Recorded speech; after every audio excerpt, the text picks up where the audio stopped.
Hello everyone, তোমাদের সাথে নিয়ে এসেছি একটা ছোট্ট মিনি ব্লগ। আজ সানডে, তো আজকে তোমাদের সঙ্গে শেয়ার করতে চলেছি what I eat in a day. তো প্রথমেই আমি নিয়ে চলে এসেছি green tea. As you guys know যে আমি গ্রিন টি খুব ভালোবাসি। তারপরে চলে আসলো চিড়ের পোলাও, আর সঙ্গে হচ্ছে একটা হাফ বয়েল। চিড়ের পোলাওটা দুর্দান্ত খেতে হয়েছিল। সোজা চলে আসলাম দুপুরের লাঞ্চ নিয়ে। দুপুরের লাঞ্চ ছিল মাছের মাথা দিয়ে কচুর শাক, ডালের বড়া, বেগুন ভাজা, কষা মাংস, উচ্ছে সিদ্ধ, পেঁপে সিদ্ধ, আর ছিল চাটনি আর ডাল। তারপরে খাওয়া দাওয়া শেষ করে আমি একটু লেবু খেয়ে নিলাম, লেবুর সাথে আমি একটু ল্যাদও খেয়ে নিলাম।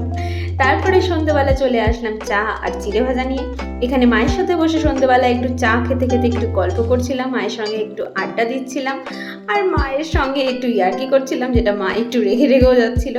তারপর আমি চা খেয়ে নিয়ে একটু খিদে পাচ্ছিল, তো অর্ডার করে দিয়েছিলাম একটা চিকেন হাক্কা নুডলস, যেটা আমি, মা আর বাবা তিনজন মিলে খুব এনজয় করলাম। খুব টেস্টি হয়েছিল খেতে চিকেন হাক্কা নুডলসটা। তারপরে খেয়ে নিলাম একটু কোল্ড ড্রিঙ্কস।